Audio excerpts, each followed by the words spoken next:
Menace au droit. En mars 2021, au moins 100 personnes ont perdu la vie du fait de la violation de leurs droits au Cameroun. C'est l'essentiel à retenir du rapport de mars sur la situation des droits de l'homme, publié vendredi 9 avril 2021 à Douala, en présence du Haut-Commissaire du Canada au Cameroun, Richard Ball. Ce groupe fait un excellent travail en rédigeant un rapport régulièrement à chaque mois qui explique, qui ramasse toute l'évidence possible qu'ils peuvent trouver sur la situation des droits de l'homme au Cameroun. Que ce soit dans l'extrême nord, à l'est ou à l'Adamawa, ils ont concentré un peu sur l'Adamawa cette fois-ci et dans le Nosso aussi.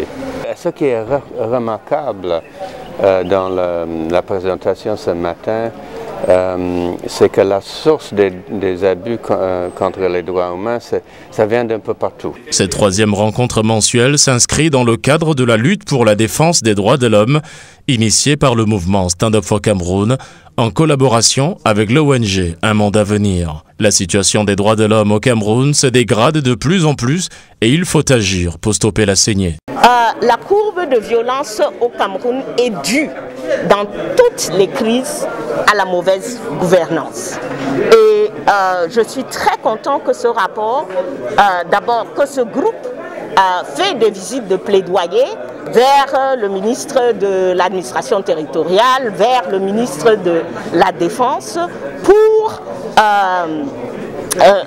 interpeller. Il faut résoudre la crise du nord-ouest et du sud-ouest sur le plan politique, par le dialogue.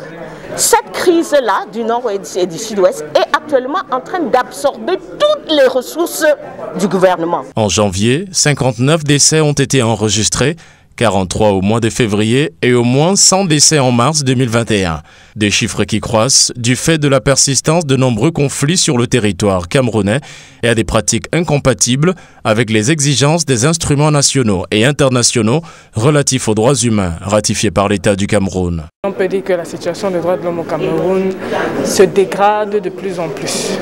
Et je crois que le groupe de travail Stand Up for Cameroun Human Rights Working Group a pour objectif, en premier, de collecter les informations de façon chiffrée pour en fin d'année en faire un rapport qui permettrait d'avoir un moyen de force pour pouvoir présenter à notre gouvernement et dire voilà la situation des droits de l'homme au Cameroun, quelles sont les mesures que vous pouvez prendre pour les rendre moins graves. Par ailleurs, il a été signifié que la mauvaise gestion de la pandémie Covid-19 est une violation par le gouvernement du droit à la santé des Camerounais. Le gouvernement camerounais est allé jusqu'à s'endetter à l'ordre de plusieurs milliards pour mettre en place un dispositif de prise en charge des Camerounais.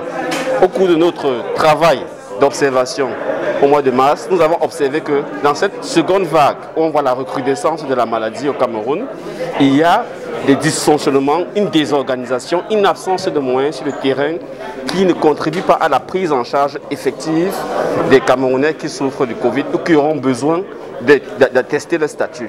Et à ce titre, ça constitue une violation d'abord des engagements du gouvernement, une violation du droit des Camerounais dont on a prélevé une partie de l'argent pour se soigner et bien sûr, ça entraîne de nombreuses conséquences. Bien que signataire de nombreux instruments nationaux et internationaux, le Cameroun est à la traîne dans le respect de ses engagements.